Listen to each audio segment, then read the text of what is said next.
So then when I was like, hey, we're doing foster care, and I could not believe the number of people are that like, oh no, what about your kids? Like, what are you doing? Right. And I was like, wait, no, this is a good thing. Right.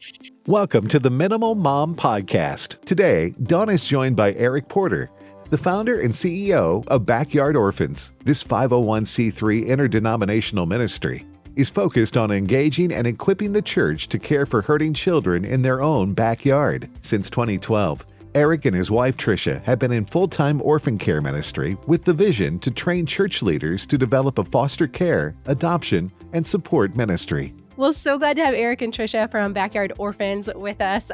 Foster care, orphans, all things kids are so close to my heart. And so when I heard about what you guys were doing and how you're trying to get the church together and say, hey, this is our problem to solve, I just couldn't help but say, hey, I want to get to know you guys. I want to help spread the word of what you're doing because it is so powerful. So why don't you tell us a little bit about your background? How did you become passionate about this topic? Well, I mean, here's the skinny, is that we decided before we were married, we're going to have 4 kids. And then after child 3, I was like, we're not going to have any more kids. But I had some really, really rough pregnancies, just really, really sick and all that. And so, but then it was like God was moving on our hearts that we really did want a 4th child. Well, our church had a orphan care ministry called Cherish Kids, and it was to promote foster care and adoption and all of that. And that awareness piece really did work because I was like, babe, what if we adopt our 4th instead of, birthing a biological child? I'm like, I've already done the baby thing. Like we can adopt even an older kid, Yeah. And so he was like, well, that's really great. Which I think is a typical guy response. Yeah. He was like, I'm not really feeling that, but you know me, if God says we should, then I will. Well, then that weekend, God spoke to his heart, and I'll save all the details, but he was like, I think that we're supposed to adopt. So we kind of went 2 pathways. We were going through foster care. We were also going through this children's home that was down in Hot Springs. And we were just kind of like, we'll just go both paths and see which one would be faster. So we're waiting on the paperwork. And then I kind of start looking at the calendar and realizing that I was late. I don't know how else to say that. Yeah. And so I took a pregnancy test and surprise, I was pregnant. Wow. And honestly was disappointed because I was like, I didn't want to be pregnant again. I just wanted a 3rd kid. So we paused everything. We shelved everything. And I got to say, I can't imagine our life without our little Hallie girl that we end up having. I mean, she's unexpected gift is what her name means. And so she is that. Well, but the adoption part was shelved. But what happened during that season, we were youth pastors, middle school youth pastors, and loved what we were doing. But God was stirring our hearts for something. We didn't know what exactly. And then on that journey for a personal adoption, he started stirring our hearts bigger. Well, on our journey, God showed us, we started reading some books and we were pastors for 12 years in that journey. I think she was kind of mentioning that, but I got intrigued by the theology of it, that throughout Scripture, the Old Testament, New Testament, God has called the church to care for orphans. And we're not saying that the 400,000 kids in U.S. foster care are orphans, but we are saying that they all feel orphaned. Yeah. And I started seeing the Scripture taking care of these kids. I started seeing the numbers, the 400,000 kids, and I was like, we got to do something. Like we personally got to do something. And then God said, I don't want you to just personally do something. I want you to quit your job in the 3rd trimester of your 4th child and start something new. And I'm like, what? Like, I don't, what are we going to do? And he's like, I'll tell you later. Okay, where are we going to do it? I'll tell you later. I just need you to trust in me. And I'm like, yeah. So that's kind of where the professional occupational side kind of started there. Yeah. Wow. Okay. Yeah. So what was next then? Now I'm on the edge of my seat.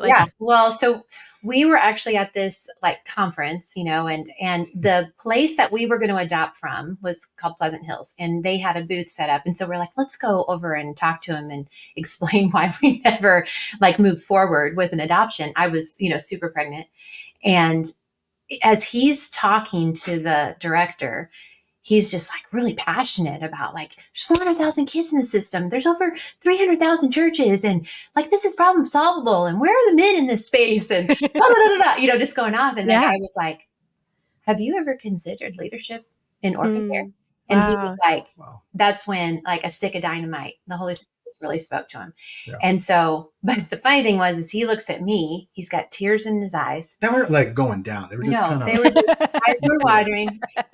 And all I'm thinking is, oh my gosh, he just talked him into adopting that sibling set of 5. Like I was freaking out. I'm like, what's going on? And he's like, so then he's sharing with me. I'm like, oh, good. It's not adopting 5 kids. It's just a job change. It's just everything else is going to change. Well, and I think on that moment, we just started searching online, like, what is the church doing in foster care, the church doing in adoption or orphan care? And it was like sad because there wasn't a lot going on at the time. This was 12 years ago. So it was 2011.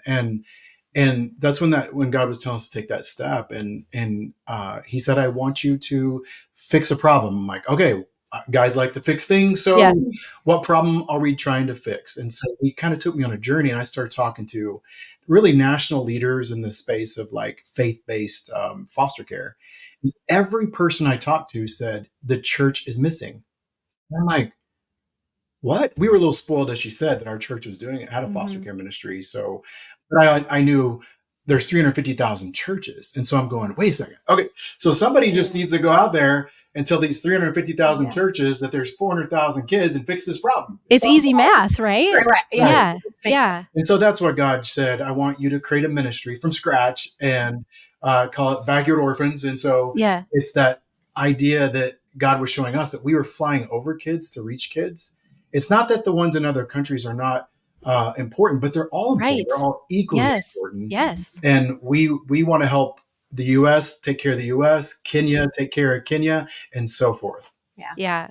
Well, and I remember we, for a little while during COVID, we were going to kind of like a mega church, right? And they were like, hey, we're going to have a meeting for all of the families interested in foster care, right? And I'm like, oh, good. We were kind of in the process of getting licensed at the time. And so like, this is awesome. We're going to meet other like-minded families and see where they're at the process and get support from them. And so we go to this meeting. It was myself and my husband. It was the host family who did do foster care, and my sister and her husband. And I'm like, no, there's like thousands of families in this church. Like, where is everybody else? Right. And I was so disillusioned because, again, I've seen the numbers too. I'm like, guys, we only need a few families in the church to step up. And like, this problem's like taken care of. Right. Now, as we got into it, I realized it was a little more complicated, and it's actually, it depends if you go through the county or you go through other organizations, but it was a pretty lonely process inviting these kids into our home. So what is your vision, and how are you equipping the church and giving them the tools to make it more of a community effort and not just these families who are like now out on their own with these kids who they're like, I don't know what to do with that. Well, God showed us that the first problem in the U.S. is there's not enough families. Okay. If we had more families, then there wouldn't be kids waiting. Sometimes there are kids sleeping in hotel rooms, child welfare offices, because there's not enough kids or not enough families. And so problem number 1, we need more families. Problem number 2 is what you're saying. They need support. 50% of the families that actually go through that process, it's like, we call it a paper pregnancy, where you fill out all that paperwork, you go through all the training. After they go through all that stuff and get their first placement, 50% of them quit after the first year because they don't have support, just like your story. So God was like, I want you to fix that problem. I want you to go find churches that will recruit families and support families as well. Yeah. So. And something that we have found that's really important is we start with top-down leadership. So the pastor has to be on board because he's got to bang the drum from the pulpit. And so we have kind of found that if a pastor isn't really passionate about it, it becomes like this little side huddle of a couple families that it's those people and those kids instead of our families and our kids. It might have been Hillary that said it takes a village to raise a kid, but like it does, it takes a lot of help. And so, especially when you're dealing with kids from hard places, that's just, you need a lot of help. So we start with top-down leadership. We do a workshop that has all the right people in the room.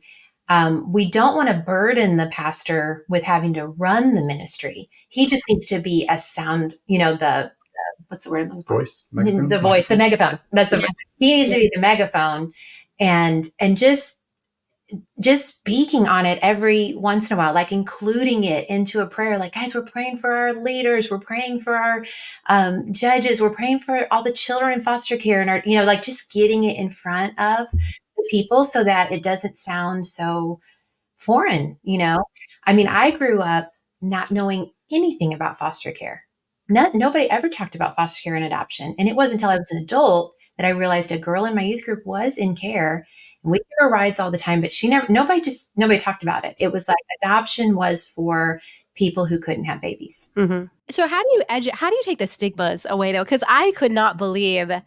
I was like, hey, since I was young, I wanted to do foster care. I knew a girl in school. My grandparents always were taking in kids that just like it was kind of known they didn't have a good home life. So it was safer to go to my grandparents' farm. And so I just grew up with it. It was very normal. It wasn't weird. It wasn't scary. So then when I was like, hey, we're doing foster care, and I could not believe the number of people that like, oh no, what about your kids? Like, what are you doing? Right. And I was like, wait, no, this is a good thing. Right. Right. So how do you help take the stigma away and dispel some of the myths? I mean, obviously there are real risks involved, but how do you help normalize it for people? Well, some of it we try to like level the playing field to go. What the media tends to do is highlight the lowlights. Like you never like if like a firefighter was on TV, they're going to talk about the children they saved, and like they're never going to highlight the lowlights. I'm sure there's people that don't make it in a fire, but we don't really hear about those too much. We hear about the rescue and the saving. But in government and with child welfare, we hear all of the negative stories. And so it creates fear in people. And so in our workshops, we'll say, if you find me a child welfare worker that's messed up, and I'll find you a Christian who hasn't lived the way they should have. You find a child welfare worker that's made the news, I can find you a pastor who's made the news. Yes, right. So let's just level the playing field and go. Initially, when these child welfare workers get in this business, it's to help children. They're not getting paid. This is not a no, get rich quick. No. Yeah. Their motives are pure. Mm-hmm. It's just such a messy, hard space that I know a lot of workers. There's one lady I talked to, and she said everyone she knew was on some sort of anti-anxiety medicine. All the staff members. All the staff. Because it's so I think some of it is getting good stories out there, right. And getting the positive. There's always negative and positive with everything. Like if every mom only told the bad stories of their birthing process and the bad stories of raising children, no girl in her right mind would want to be a mom. But we don't do that because we're like, no. The good things far outweigh the negatives, right? And so we talk, Right. And so it's the same idea in foster care and adoption is that we need people to speak up on the good stories, and have, but it's so countercultural. Our culture wants comfort. Yes. And it's not comfortable. No. So tell us, what are some of the success stories that you've seen or heard from churches getting involved all the way down to individual lives being impacted? Yeah. A couple of stats, we, like I said, we've been doing this for about 12 years. And so we've seen in this model that Trisha's talking about, like going to the top, trying to get a pastor involved, do a workshop, launch them on a Sunday, all the things. This is one of my favorites. We've seen over 2,000 hurting children placed into healing homes. So like that's one of my favorites. Just recently, we were talking to a friend in Georgia. Yeah. Do you remember that story? Yeah. So she's fostered several kids, but she brought in a sibling set. And through that placement, the bio dad started coming to church.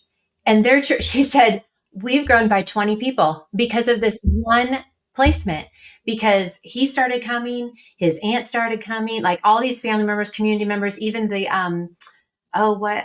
it was like the daycare, one of the daycare workers, came because they're just seeing the fruit of the love that's being poured out in this family, And so that's, like this child's life I mean, the whole family just fell in love. And she actually just went back to bio dad. And it's a good situation now. But she's like, we're going to be able to stay connected because now they're attending our Yes. church. Right. And so like that would be the most, like if you go, what's the dream? It would be, you have your foster parents sitting next to their children, their I don't like to call them foster kids, their children in foster care. And next to them are their bio parents. Yeah. And the bio parents are feeling the support from fosters and they're ready to like hand that baton to say, you just needed a little help. And now you got your feet underneath you. But we're still the church is still here, right? You. Yes. Yeah. So, yeah. And I think, sometimes churches will bring us in to just do a window or a little 5-10 minute spot or a full sermon. And we've even seen, there was a church in Portland, Oregon that brought us in just to kind of bring awareness to what God's heart is on this space through scripture. It was like 9 families. 9 families raised their hand and said they want to start the process to foster adopt. So Dawn, could you imagine being in a room and there's at least 9 families, and then there were probably 20 plus more that wanted the support. So God uses this conversation today, with this and the different things our team and other teams do to get this thing moving. So, And those 9 families, that was in a church of like 250, so that per capita was really high. We were like, it's incredible. But there's a culture that happens, there's a culture. Which is why when we were having challenge with pregnancy, we considered it. Yeah. Because it was already like, we knew we weren't going to stand out as some weird family. It was going to be encouraged and it was going to be supported. And,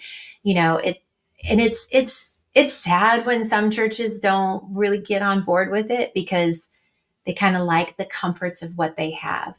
And it's a little too messy, Yes. But when everybody really steps in, I mean, like our kids, they got baptized. They've been like, our church loves our kiddos, and just the way they've all wrapped around them is just beautiful. And we've needed this support, but you just feel so much love. And can I be a proud dad and show you a picture? I meant to show you at the beginning. Yeah. So this is our crew. Nice. That is so cool. So there's 1, 2, 3, 12 of them, I think, right there.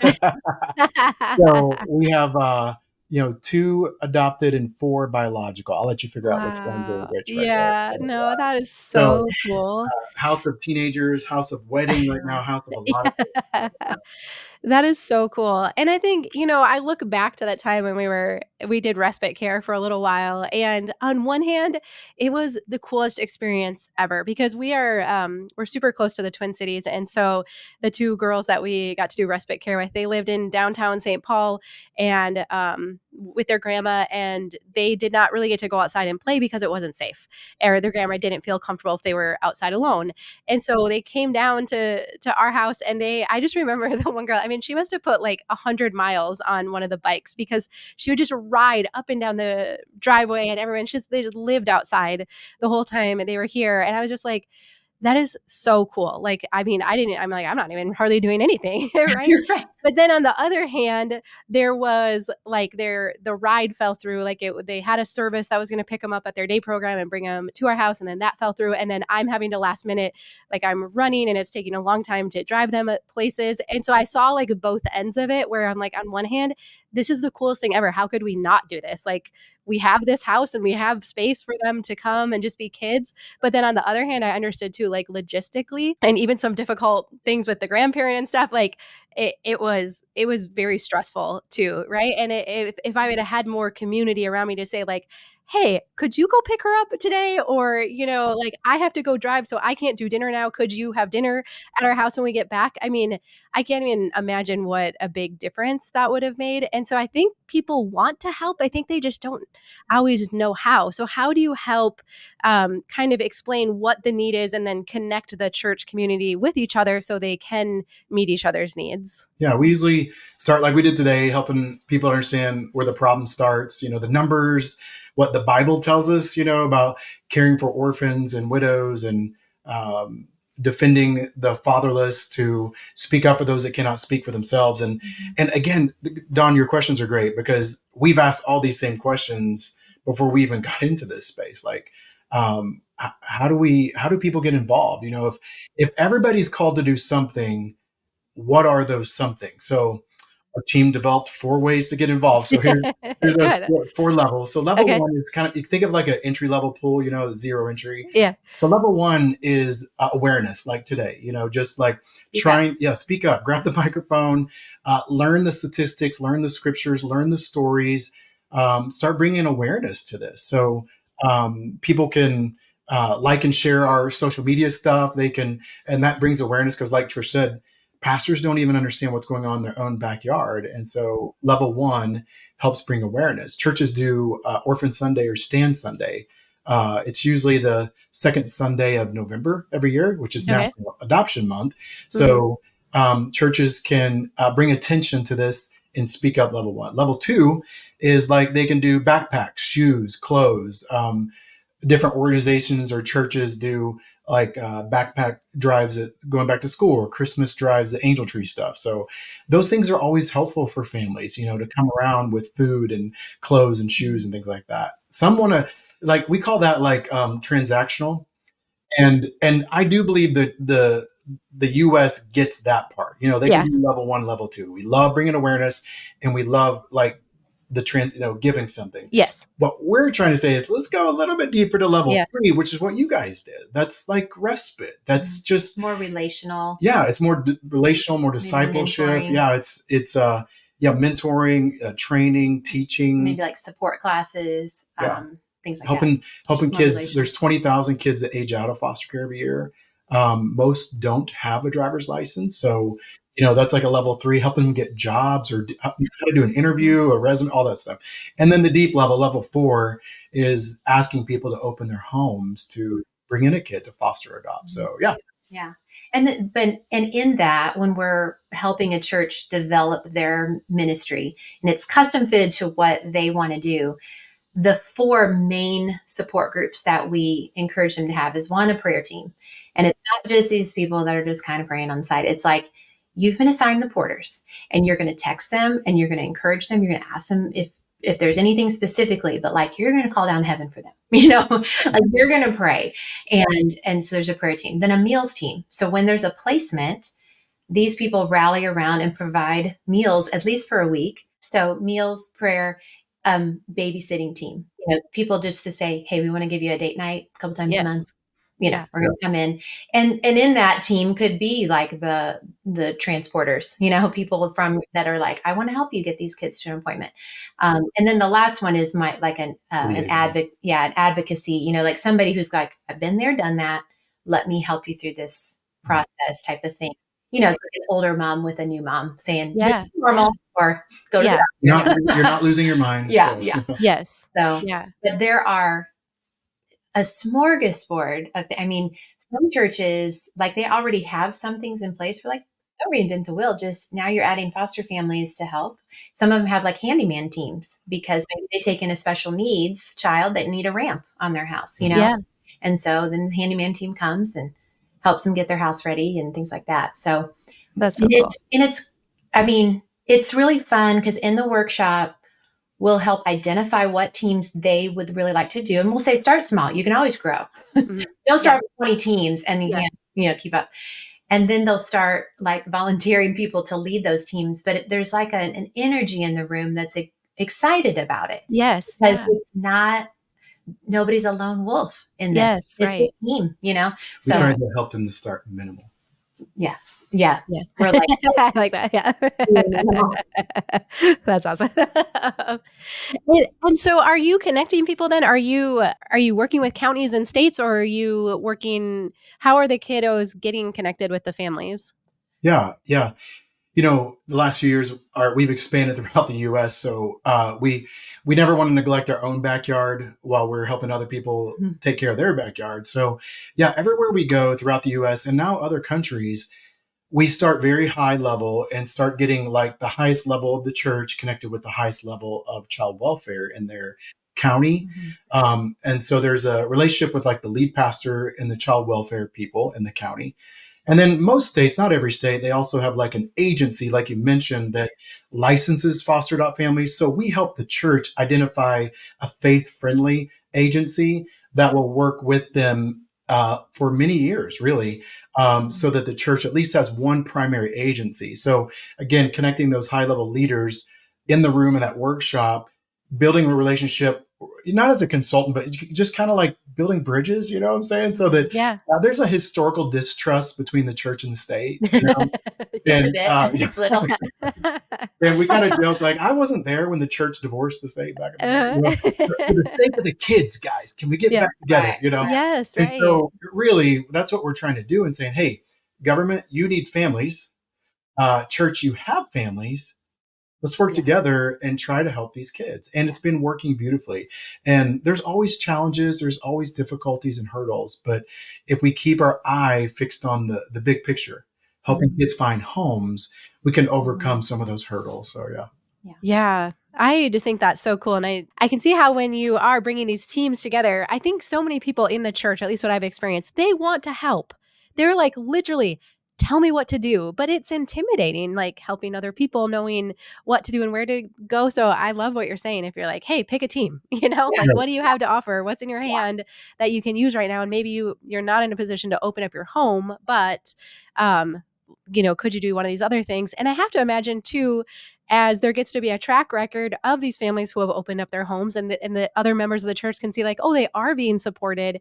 And wow, there are some really cool stories coming out of here. Like, yeah, maybe that is our kids are getting a little older. Maybe this is something that we could consider. I also hear often, a lot of women will say, well, I would love to do foster care, but my husband's not on board. Right. And so I think if husbands or other partners knew like, hey, there's a support team, like they're probably looking out for their wife, right? They're like, they don't want her to get over stressed or anxious or whatever. But if it's like, hey, this is like there's a team behind you, I have to imagine that changes the conversation. Yeah, I love talking to men about it for sure. Cause, God is a father to the fatherless. Mm-hmm. And inside of men are defenders and protectors. And that's just woven in our fabric and fiber. And if I can be in front of men and fire them up and go, guys, these kids need dads. The kids need father. Over a third of our country is fatherless. And that's feeding some of this foster care issue and crisis. Mm-hmm. If we can step up where other dads couldn't or can't be that father, wouldn't that would change the direction and trajectory of these kids' lives forever. So. Of our country. I mean, my goodness, right? I agree. You know that most prisons determine the amount of beds based on the kids in foster care. Yeah. What? Let me throw some more at you. Okay? Yeah, bring it at us. Come on, let's go. This is the bad news. Okay. Yeah, this is like the foster to prison pipeline is what she's talking about. Other stuff we found is like homelessness is fed by the foster care system, addictions, pregnancy outside of wedlock. And here's a big one. Trafficking, human trafficking in the United States. Over 80% of the kids or youth who are trafficked in the U.S. from the U.S. have been involved in foster care. Dawn, I did not know that. Like I went through, I've done Bible college, seminary, pastor for a decade. No one ever told me that stuff. Mm-hmm. And so we're for those ministries, the prison ministries, the anti-trafficking. But if we can keep going upstream and help these kids before they get into that, we can help fix the big national problems that we have. Yeah. Well, and I think, we've heard the stories too of people that do foster care just for the money, right? Mm-hmm. So if we can they don't know math, also, so I know, which doesn't make any sense to me. No. So, but again, it's like if we can provide good quality homes for these kids where the kids go knowing they're going to be safe and they're going to be cared for. Again, none of us are going to be perfect at it, right? We're not looking for perfect families and perfect homes, but where they just know they're safe and their needs are going to be met. I mean, my goodness, maybe they have a bike to ride up and down the driveway. I mean, that where they can just let their guard down, right? And be kids, that's huge. Yeah. Yeah. And so many of these kids, if they're like in sibling sets, like the older siblings are essentially acting as mom or dad. Yeah. And so then to go into a safe home where they can be a kid, like you just said, and they're still going to always watch out for their little siblings, because it's just in them to do that. But for a foster parent to come alongside and say, I've got them, like you go play. Right. Yeah. I'm the one that gets to take care of them. And, I'll ask if I need your help, but I would love for you just to go play. And for them to have that kind of healing, like play play therapy and just playing in general is such a healing thing, just to be a kid. There's a question we get a lot is, I just don't, if I took in a kid, I cared for them like she's talking about, I just don't know if I could get them back if I was fostering. Yes. So I thought Trisha always has a great answer for that. Well, it sounds a little direct, but you should connect with that child. You should attach with that child because like if it's easy when they leave, then maybe things weren't done quite right. And I want to be careful with that statement because sometimes if you have a really hard placement, you're kind of like, Jesus will be with you. Okay. Yeah. Bye. Yeah. But there's like, God created us for relationship. Yeah. And so if that's broken in their biological setting and God uses us to come in, we should give them all the love and care as if they were our own. Yeah. And it should hurt when they leave, but it's not like in that scenario where you say, well, I just don't know if I could give them back. You're saying, I don't want to feel any pain, but guess what? That kid is still going into care. Like they're still going to go somewhere. Yes. So the only person you're protecting is yourself. Now, there are some instances, like I know a girl who she was in foster care and she was adopted she was adopted into a family, not legally, but they oversee her as adoption. But now she's a young woman and an adult. And she's like, I know personally, I cannot foster because of how triggering it is for her. And just, and really what I'm hearing in her is like self-awareness and knowing what her capacity is. Yeah. She still is involved and she still wants to help and that kind of thing. But so there are, not everybody is called to foster and adopt. Just like, we've seen. Listen, Dawn, we've been in full-time ministry for 25 years. We've come to a place where we realize that not every adult should reproduce. Yeah. So, in that same spirit, not every adult should foster and adopt. And that's okay. But everybody can do something. So, they can do something. But for people who really feel called to do it, then they got to do it. Yeah. But if somebody's just doing it out of like, oh, I just feel bad, or like, that'd be fun. That's the I would people be like, that burn no, out, no. Yeah. Should do it. I could see that. Yeah. No, I remember, the first little girl that came to stay with us, she was 8. And when it was the end of the weekend and her ride came to get her, she just like shut down. And I was like saying goodbye. And she just like, and shoot, I'm going to cry telling the story. But like, it was so hard. And so I came back into my room and I'm just like weeping because I was so sad. Like she didn't want to go back home, and like, on one hand, it was so good. I'm like, I'm so glad we could give you such a great weekend and you had a break from it all. But then, oh, that sucks, sending you back. And like, it was so hard. But but also, I'm so glad that I got to be part of that and part of her life for a little while. So, yeah, it's not going to be obviously without emotion. But yeah, because it's like the grieving that you go through, and you should, and we help families and churches understand when families do give a placement back to the biological family or something, that family does need to grieve for a season, and that's always different per person, but that's very real. It's very real. Yeah. But it's sacrificing, right? And like, you're a healthy adult that you can grieve that and you can, like get back on your feet and like, it's going to be okay. And so for people who are just like, I just don't know if I could do it, it would hurt too much. Yeah. If you've done it right, it will hurt. It will. Yeah. But you're not going to regret it. Yeah. Right. But some of those people could just do the respite like you guys. Yeah. You know what I'm saying? So like the respite's that's at level 3. So just, if they're feeling something, just start tiptoeing into the water. Yeah. No, I love that. And so what is the best way if people are listening and they're like, yes, I want to do something to help. I've wanted to, I didn't know what to do. How can you help? Yeah. Two main ways. Is it you, Kofi? Me, you? Yeah, me, you go. The first one you hear is like, people don't even know what's going on in their own backyard. I was thinking of one more stat that made me wide-eyed is 700 kids enter the foster care system every day. Wow. I just didn't know this stuff. So awareness is that stage one. So we would encourage your listeners, your viewers to go on and like, share, follow all of our Backyard Orphans social media. That's our main focus with that, is trying to bring awareness. Now in that social, they'll find different tools, different signups for things, different ways to get deeper involved. But that's definitely the entry level. The second way, we run a 501c3 ministry nonprofit. So shamelessly, we would love people to give. Every $200 that someone gives us, we know that money goes to help a child get placed into a home. So $200 helps one kid get placed into a home. So not everybody can foster adopt. But everybody can do something, and maybe they want to give to help our team go get a child placed into a Yeah. home. That would be helpful Yeah. too. Yeah. That is so cool. Well, so fun to get to visit with you guys today. I just love everything that you're doing, and I hope we can help spread the word. And it's simple math, right? We just need the Right. church to get involved. It's just really easy math. So thank you guys for everything that you're doing. Thank Thank you you. for Thanks for having having us. us on Yeah. here. Thank you for joining us on the Minimal Mom Podcast. If you enjoyed today's show, please subscribe, leave a review, and share it with a friend who might find value in embracing a simplified lifestyle.